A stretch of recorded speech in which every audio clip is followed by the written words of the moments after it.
Good morning, everybody. I hope everyone's doing so well today. Today is our last morning of Fusion Insights, where we have been talking to some of our members from the Fusion Circle and hearing from them about what it is that they do and sharing some of their knowledge and insights that would help members. And what we've been doing is we've been really looking across our membership to find members that are doing interesting things that would have knowledge that they would be able to share with the wider entrepreneurial community. And I reached out to Piyusha Bokil, who is the founder of EXS Design, because she is the lady who is able to tell us everything about office space, from finding the best office space to making sure that your office space looks beautiful. So I have a million questions for Piyusha, and there's so much knowledge that she's going to be able to share with us. But before we jump in, I would just love for you to tell everybody a little bit about yourself and what it is that EXS Design does. Hello, everyone.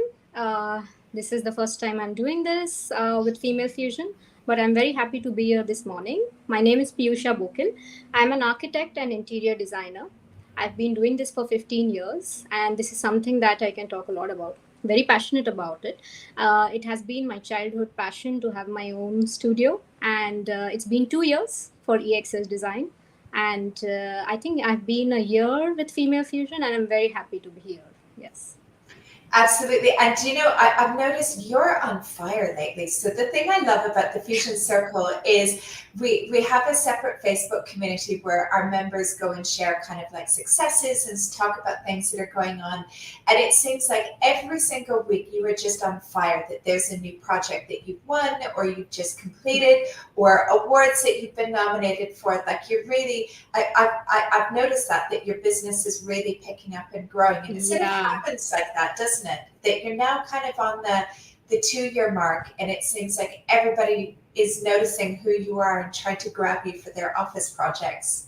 Yeah, it's been so quick. And when I started off, I did not think that I would be doing so many office projects, actually, because generally in our field, when you start off with residential projects.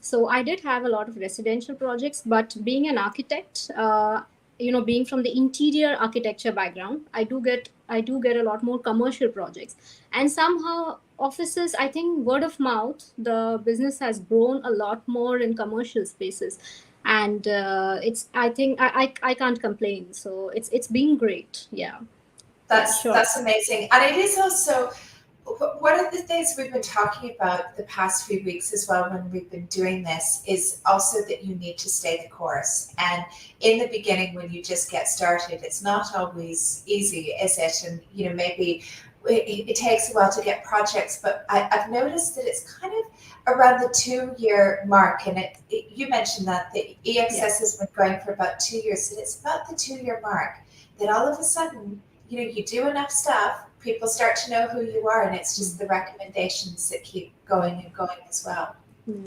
Yeah, 2-year mark. Yeah, that's true. Yes, that's very true.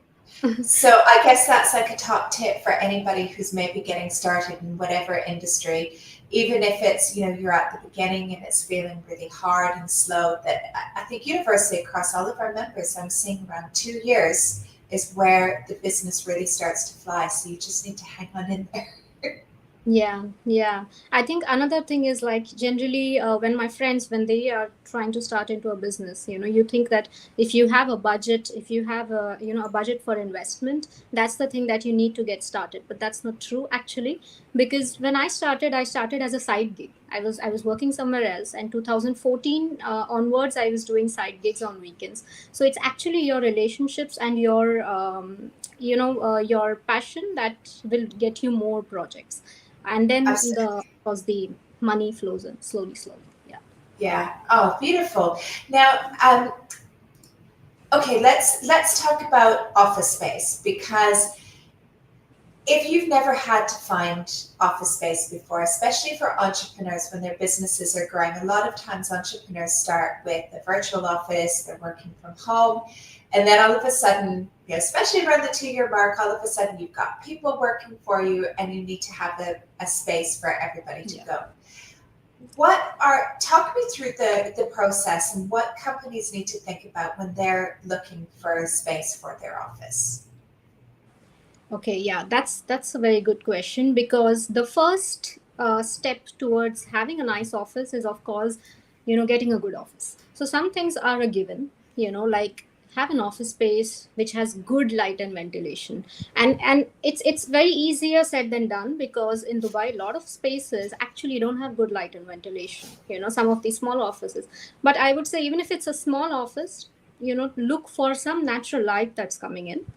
Yeah, Second tip that I would say is, of course, this is not really interior design related, but think about the proximity or the nature of your business. So, if you are a creative, maybe you should be looking in spaces, in office spaces where there are other creatives, for example. It would be good for your business ultimately.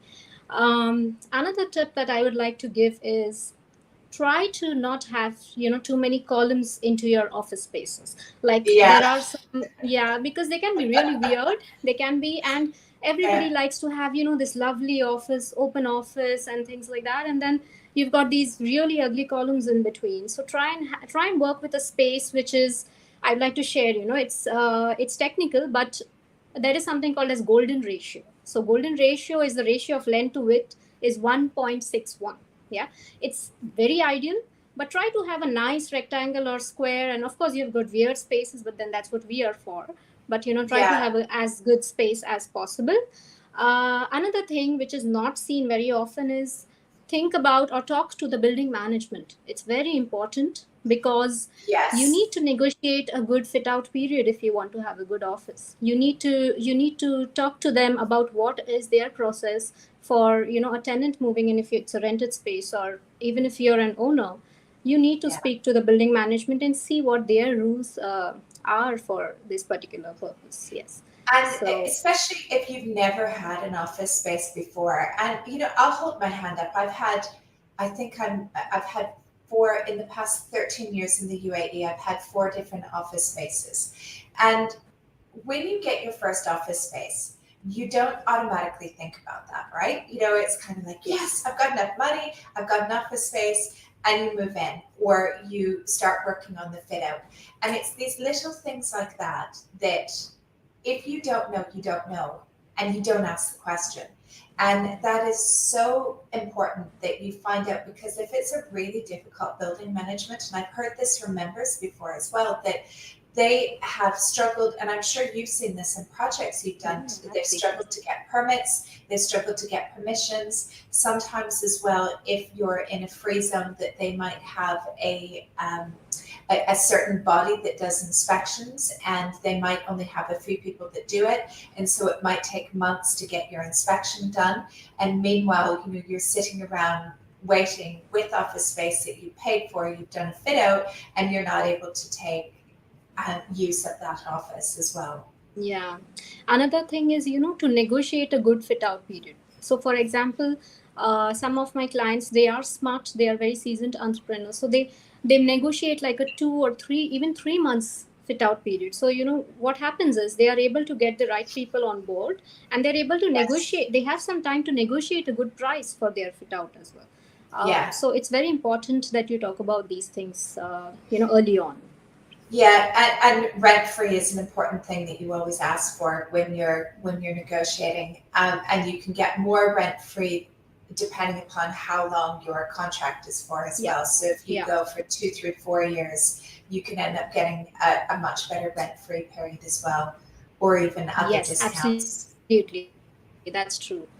Yeah. And I always feel as well, from my perspective, that you can always ask. The worst that they're going to say is no, right? And then the best that they're going to say is yes, and then you can keep Yes. negotiating. Now, there's other little things, and I've learned this from experience as well. That and if I were to move into an office and need to do a fit out again, I think I would end up hiring somebody like you. I might even hire somebody like you, Pusha, because it it would save you time and money in other ways. That you have the knowledge and the insight to be able to manage the whole process. And I'm speaking of this from experience because I've done it all sorts of ways. And oftentimes, even if you're very seasoned and experienced, there are things that you don't know about or that take longer than they're supposed to. And having somebody who understands the process can make it a lot easier. For example, one mistake, and I didn't know that I had my offices always in free zones, and I decided to take my company mainland, and I had a business mainland.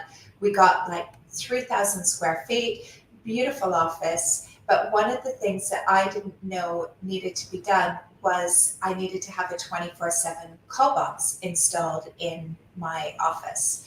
And that, yeah, you're the 24/7 call box. And I didn't budget for it. I didn't know about it. I didn't, because in the free zone, that was not a thing that was needed. And all of a sudden we had to go from having our office the way it was to needing to have a 24/7 call box. And the building management were difficult, and we had to use the building management company to go and wire everything into the call box. And in the end, that whole process, for what I felt was probably like a 5,000 dirham job, ended up costing me about 60,000 dirhams, because you had to use a specific company. They were really slow. They weren't very professional. You had to rely on the building management. And so it's these sorts of things that, if you don't know about, adds up to so much time and money. And I've heard this from other people as well, that they get stuck with little things like this sometimes. Yes, which is why I say, you should not, when you're looking for the right people to do your office, you should not go after pretty pictures. Pretty pictures on the internet, or in the portfolio, it's not going to get your job done. You have to go for consultants who are going to be on your side. So, a lot of people make the mistake of saying, my fit out is going to do the design. I have projects where the protection is laid in the office, and then the client is looking for a designer. I mean, I come across these projects because people do not realize that they don't know the technical know-how of, Yeah. how to evaluate the quote that is given to you. So Yeah. you are a client, you are the main person who is going to head the project. You need somebody to be on your side. So you need a consultant, and then you will have a fit out. So it shouldn't be a fit out and then, a designer. That's not how it should ideally work, because you will lose time and money in that, in that process. Yeah. Okay, so let's talk about saving time and money, because that is, as entrepreneurs, we want to save time, we want to save money. How, as entrepreneurs, how can entrepreneurs go from, let's say you found the space, the building management are okay, you've asked all of those questions first. When it comes time to, if you have to do fit out, what are some of the key considerations that people need to think about when they're going through that process? Okay. So, first and foremost, very important is you need to outline a budget that you want to allocate for your fit out. So, if you have not allocated a budget, you don't know how much you would be spending, and you cannot direct correctly the team. Have a budget and have a consultant know your budget, so that that consultant can help you to get your dream office within your budget, or advise you whether this budget is less or it's too much. It could be too much. Yeah. Also, sometimes people have an over budget allocation as well. Wow, So wouldn't that be this nice? is there are this happens because they have heard so many. For a very small office, sometimes they are charging more than like 300,000, 400,000 for fit out. So that's an over budget. What? Actually, we don't need that Yeah, much, that's right? the over budget. So Yeah. what I'm trying to say is, you need to outline a budget, and you need to put it out there to your consultant. Take them into your confidence and tell them that this is the budget. So very important. Yeah. Secondly, don't go after what other offices are doing. Try and understand what is your business, what is the nature of your team. Is it a flexible office? Because flexible is future. The future is flexible. No more are we having like those cubicle offices, and no more are we talking about offices where everything's very secretive and behind closed doors.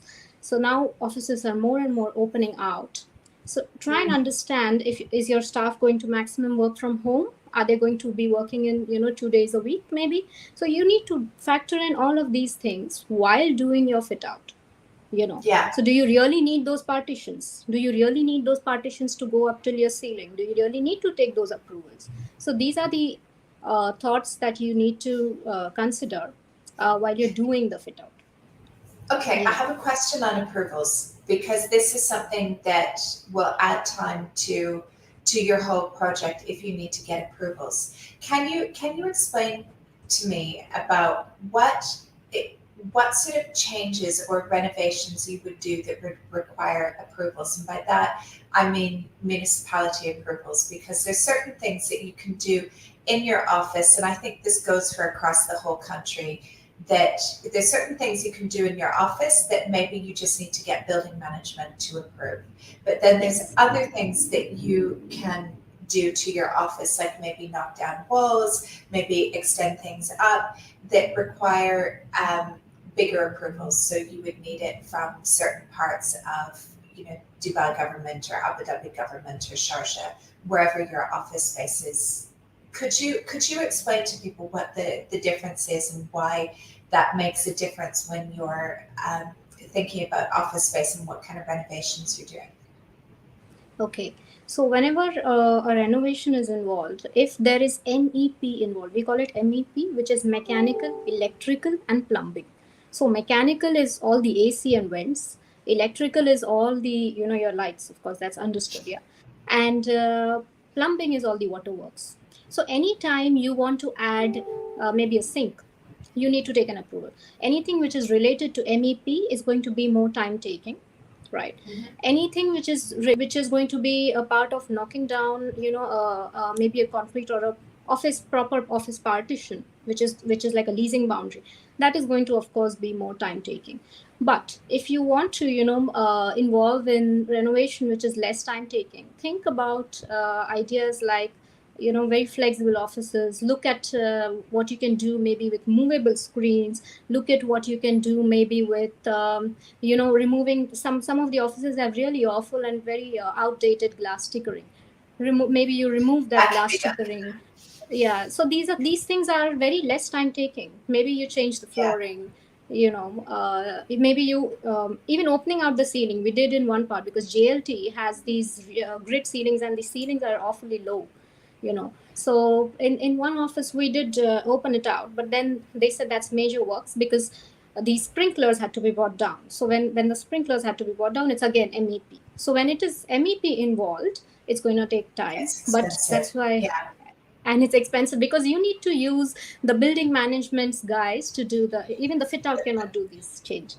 And So it's always when it's things like that, the price goes up because, and this is one thing that I find really frustrating is that they look at it and go, well, where else are you going to go? You need to get it done.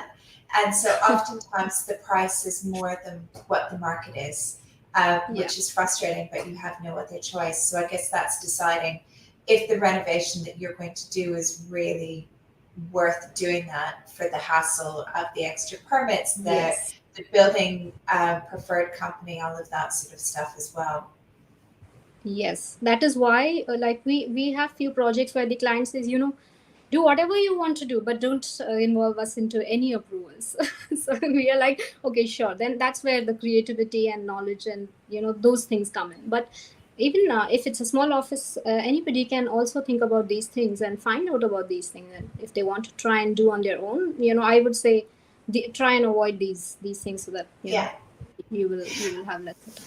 Yeah. And for small businesses, like let's say a company under 15 people, what's hot right now in terms of like office design? What's kind of trendy? Where are things, or what are things that are coming up in the future? So let's say if somebody were to go and get an office, what sort of things should they maybe be thinking about? What's coming up for the future that we could think about to maybe be ahead of the times?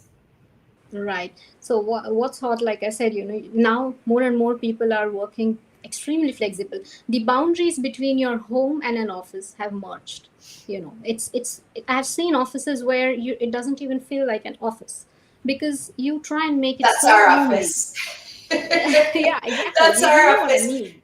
Yeah, I mean, Yeah. you know, and one of the things we did actually, just as an aside, because when we first moved in here as well, we were trying to save on costs. That we actually found um, kitchen tables from Home Center. You Yes. never would have expected it that look like concrete tables, but they're made out of melamine, and they cost 1,000 dirhams each.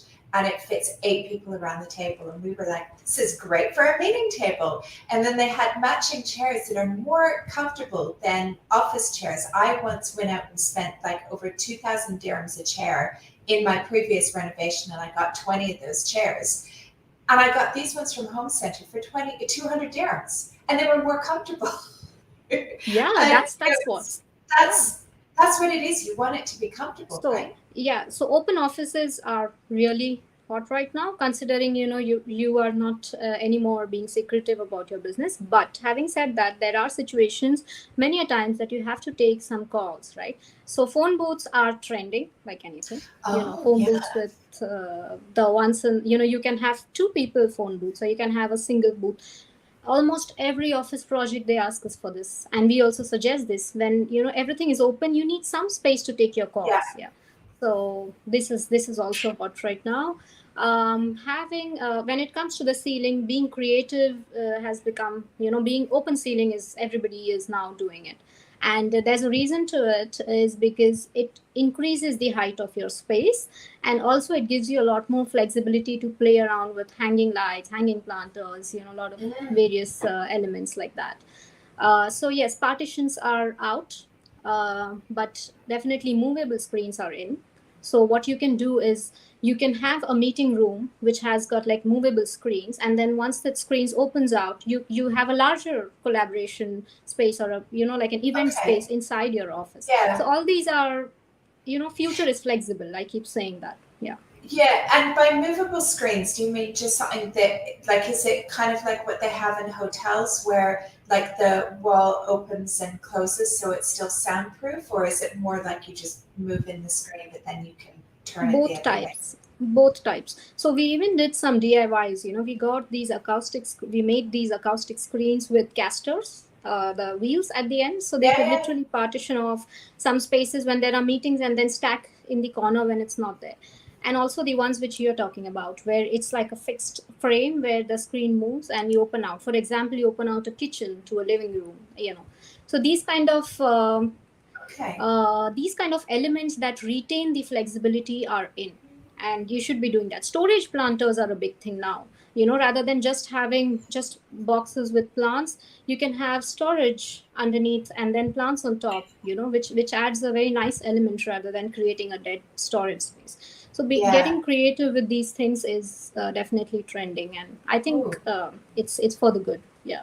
Yeah, I love that. And I love as well that we were kind of ahead of our time thinking, like, we looked at it and we were like, we just want to have a happy vibe in here and kind of make it more, less officey. We didn't want to have office furniture. We Yeah. didn't want to have it feel restrictive. We just wanted to have it like bright and sunny and happy and positive. And Yes. it's nice Yes. that that's kind of the latest trend when it comes to Yeah. offices. And it boosts productivity.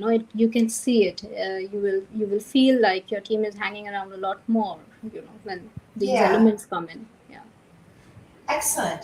And so for entrepreneurs that are thinking of maybe making the next step, that they're ready to grow, that they're looking for office space, what would be your advice if you were to sit down with someone? What would you say to them that they should be considering in terms of like looking for stuff, thinking like managing budgets, all of that? What would be your top tips? Top tips for entrepreneurs who want to expand or who want to get Yeah, who are into. like ready to make the move for an office space. Okay, so like I said, have a budget outlined. Like I said, don't make the mistake of going after pretty pictures. Because it's like, one dress doesn't fit all. Yeah. A dress which will fit you will not fit me. So even if you go to like Pinterest and you get in some pretty pictures down that you want to do, there's nothing wrong in being inspired, but you cannot apply the exact same thing to your space. So it's you have to be understanding where you could go wrong and get help at the right time, because otherwise it could result into costly mistakes. And Yeah. understand that the materials, the way a certain office is done, another office that you really like is done, is not necessarily your route. Have your brand identity properly established, and then share it with your designer. Even if you don't have like a brand manual, you should at least be having an identity, like this is what I would like my daily my daily process in my office to be. And then the design should revolve around your daily processes. You understand? So It's interesting and I'm always saying this to people as well, that you really need to have your branding needs to be right, but of course you need to have a business plan and a strategy and a vision for your business. That by having that, because that's almost your foundation for your business, that and it makes sense. But actually, I never really thought about that should flow through to your business as well, and so that almost becomes part of your overall strategy and how you're operating as a business. yes, there are two aspects. One is functional aspects, and the other is aesthetics. So understand that the functional aspects need to be communicated properly. What is a daily typical day in your office? How many people would you need to be in your office? If you are maybe a specialized person, maybe you're a media person, what are the kind of lighting situations that you need in your office? Because natural light is one, but you also do need different artificial lighting situations in your Yeah. office. So these are all the functional aspects of it. And then there is aesthetics, which talks about your brand identity. What is the identity that you want to create? What is, maybe your tagline, your logo? What are your five core principles? And all these need to be highlighted or put forth in your office, in key areas where clients would walk in and where you want to create a nice identity. So a good office space is a merger of these two: functional aspects and aesthetics. Both have to work together to create the ideal office space.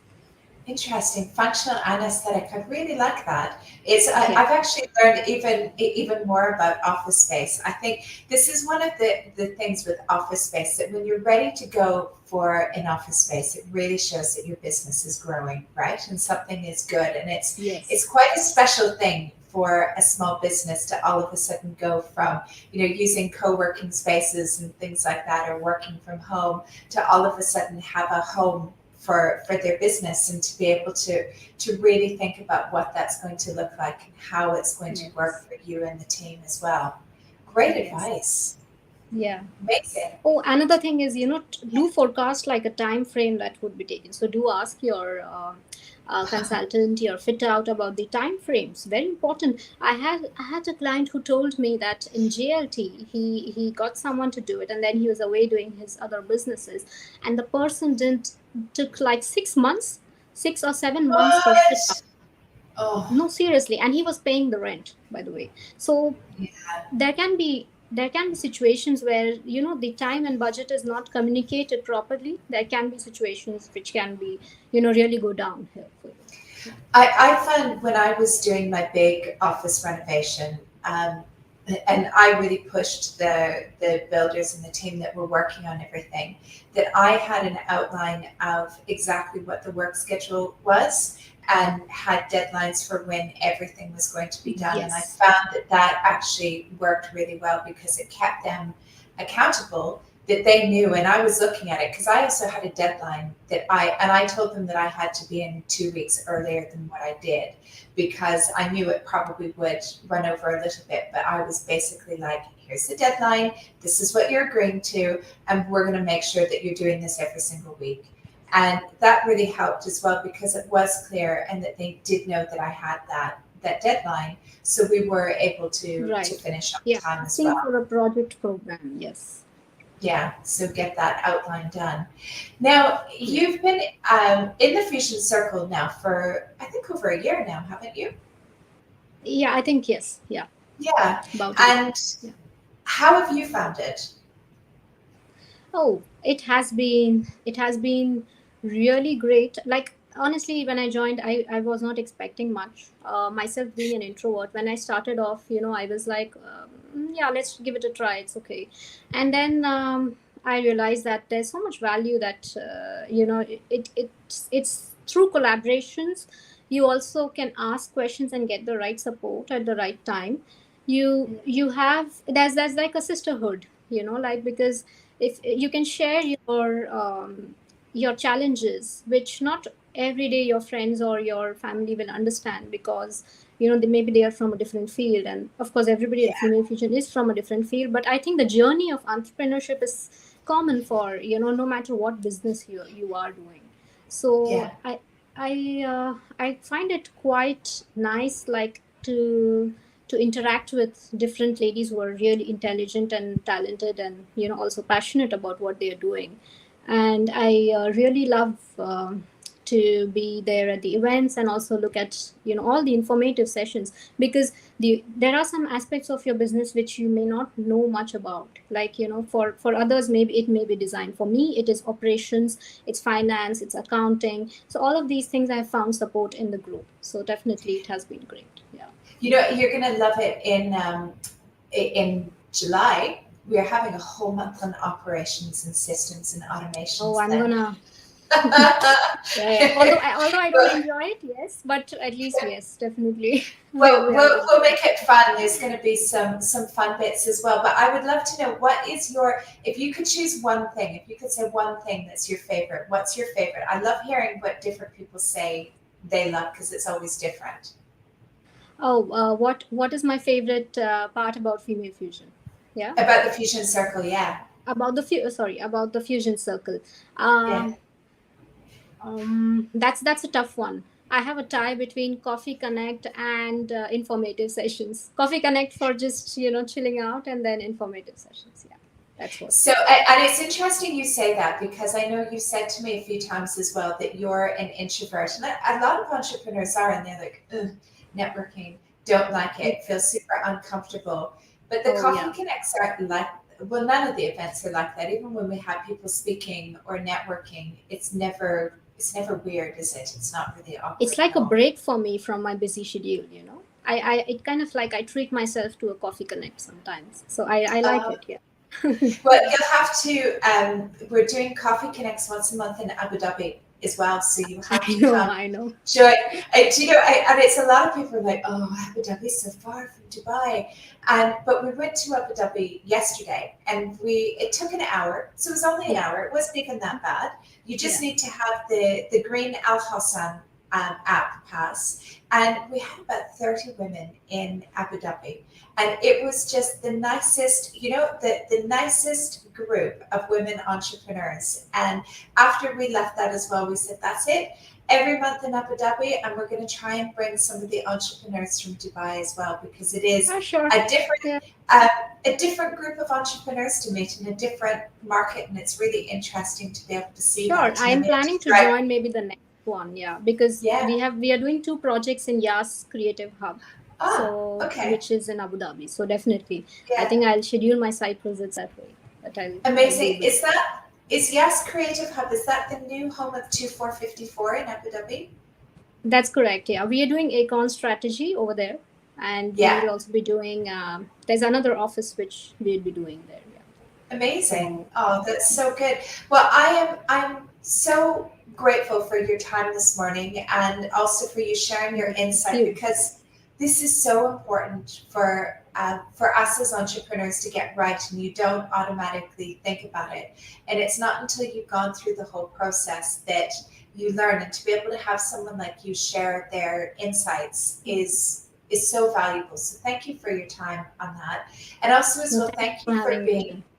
you're welcome. And thank you for being part of the Fusion Circle. And I genuinely say this, that all of you are what makes it so special, that it's our amazing members, entrepreneurs, and you all have such incredible different businesses. And I find it's so beautiful to see that what we as women create and the businesses that we have, it's mind blowing. And I'm so grateful for you to be part of all of that as well. So thank you for your time this morning, Piyusha. Thank you. Thank you. Thanks, everyone.